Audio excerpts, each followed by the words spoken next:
Hola, mi nombre es Eulalia Peralta López, soy profesora de la Universidad de Cádiz, del Departamento de Derecho Privado, área de Derecho Civil. Y en este congreso al que estoy agradecida por dejarme participar, voy a hacer un esbozo de una experiencia que he puesto en marcha en una asignatura del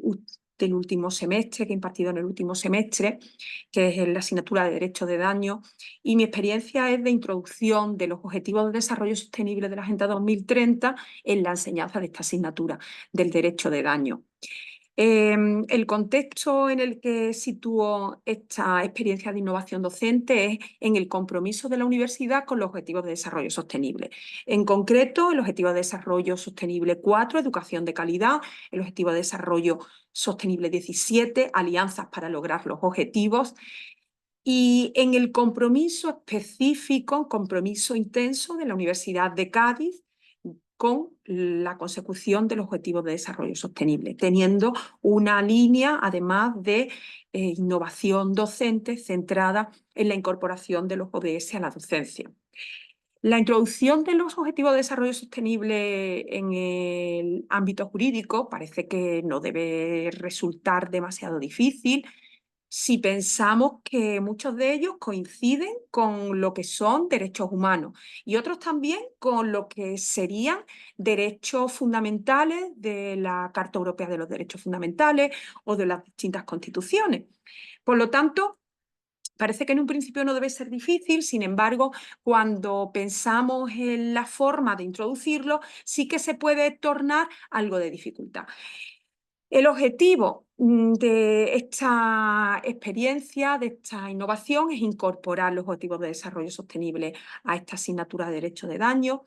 Esta asignatura de Derecho de Daño, he de decir que es una asignatura optativa, de cuarto curso, de un itinerario que existe en la Universidad de Cádiz en el grado en Derecho, que es el itinerario de Derecho Privado.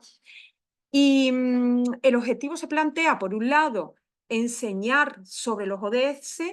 sobre cuáles son los ODS y la Agenda 2030, pero también sensibilizar para formar agentes activos para el cambio y la consecución de estos ODS que se encarnarían en el estudiantado. ¿Y cómo realizo esta experiencia? Pues utilizando tanto para la enseñanza como para la evaluación, para la explicación práctica, teórica, como para la evaluación de los contenidos, utilizo materiales con temáticas de los diversos tipos de sostenibilidad. Pero por el corto espacio de tiempo con el que cuento,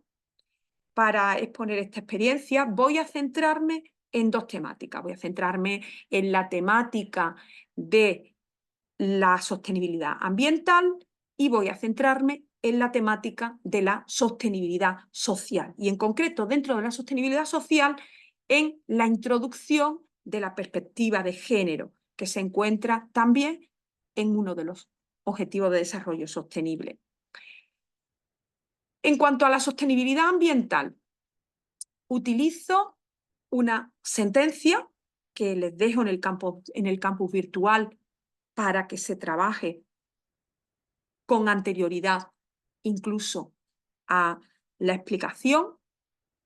y sobre la que se trabajan distintos aspectos de la asignatura. Es la sentencia del Tribunal Supremo 865-2015 de 14 de enero del 2016, una sentencia muy relevante sobre un caso muy mediático y muy relevante por el desastre medioambiental que supuso en la historia de nuestro país.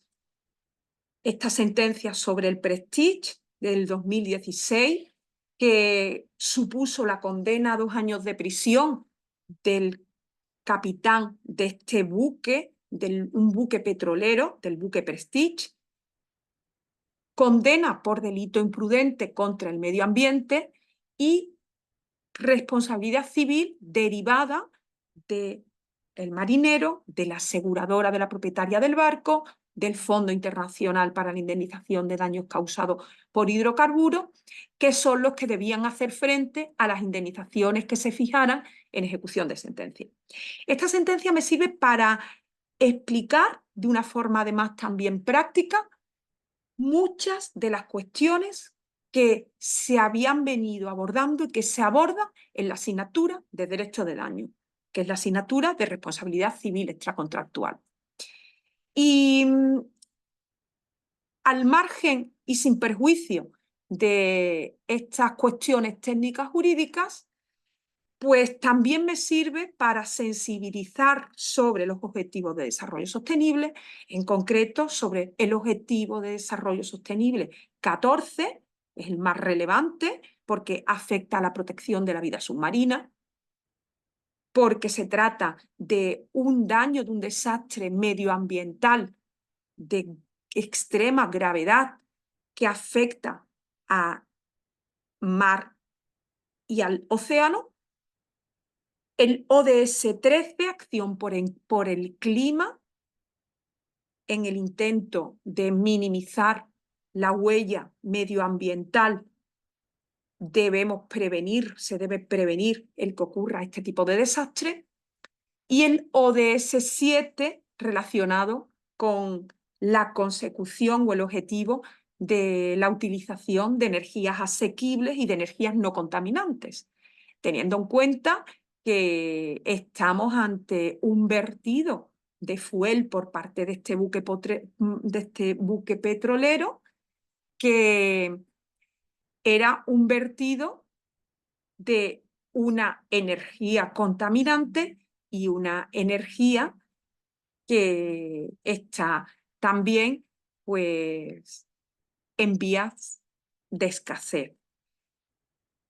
En cuanto a la sostenibilidad social, como he dicho anteriormente, me centro en uno de los aspectos de la sostenibilidad social, que es la igualdad de género, que está reflejada en el artículo 5, en el ODS 5 de esta Agenda de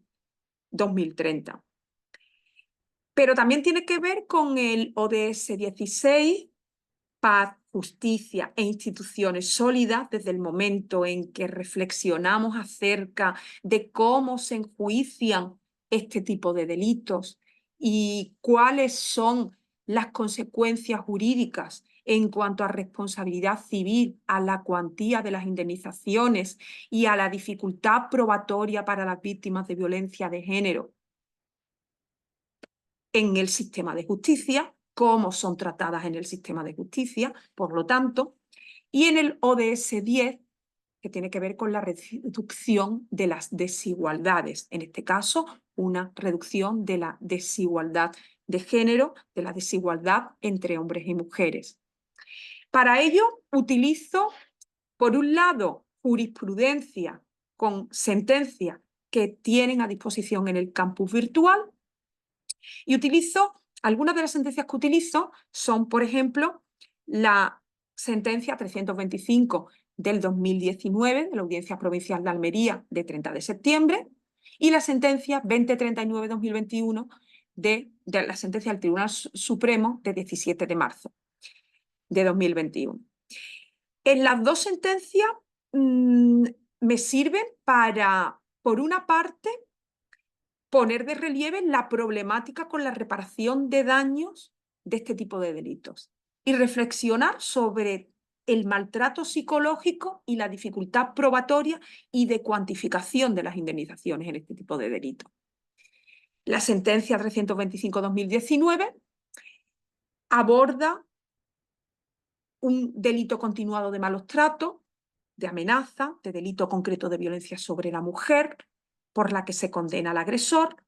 y vemos la cuantía de esa responsabilidad civil por un delito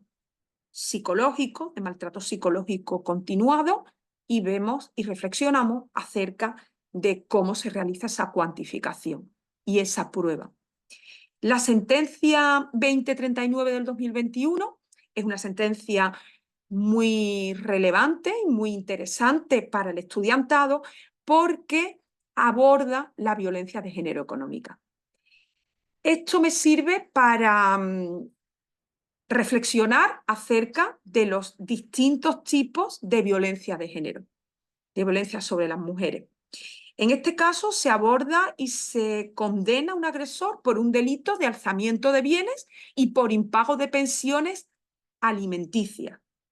El tribunal considera que el impago de pensiones alimenticias es una forma de violencia económica.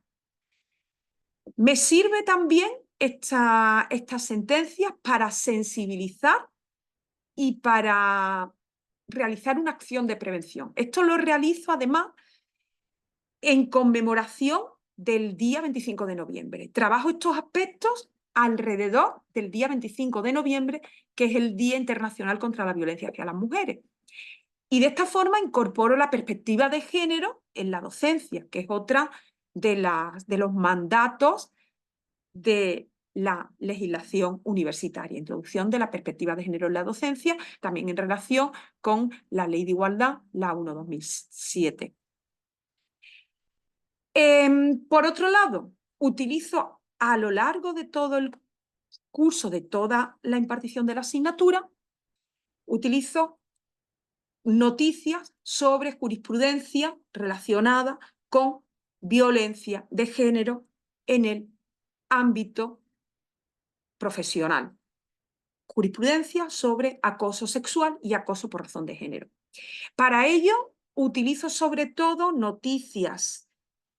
recientes, noticias que leemos a través de editoriales jurídicas, de medios especializados en información jurídica, y abordamos la legislación sobre prevención de riesgos laborales con perspectiva de género. Me sirve para sensibilizar sobre motivos de discriminación de las mujeres en el ámbito laboral, segregación horizontal y vertical, instrumentos de prevención de esta violencia de género en el ámbito laboral, como son los protocolos de acoso y las últimas novedades introducidas en la legislación laboral al respecto. Y también se plantea lo mismo que planteaba con el análisis de jurisprudencia de responsabilidad civil derivada de delitos de violencia de género, que es la dificultad probatoria y de cuantificación de daño psicológico y de daño moral, que es el que se da fundamentalmente en este tipo de delitos o en este tipo de hechos cuando se abordan solo desde la legislación laboral. Y bueno, hasta aquí el resumen de esta experiencia tan interesante que he puesto en marcha en este último cuatrimestre en la asignatura de Derecho de Daño. Muchas gracias por la atención y quedo a su disposición para las dudas o para las preguntas que se susciten y que responderé gustosamente en el foro. Muchas gracias por la atención.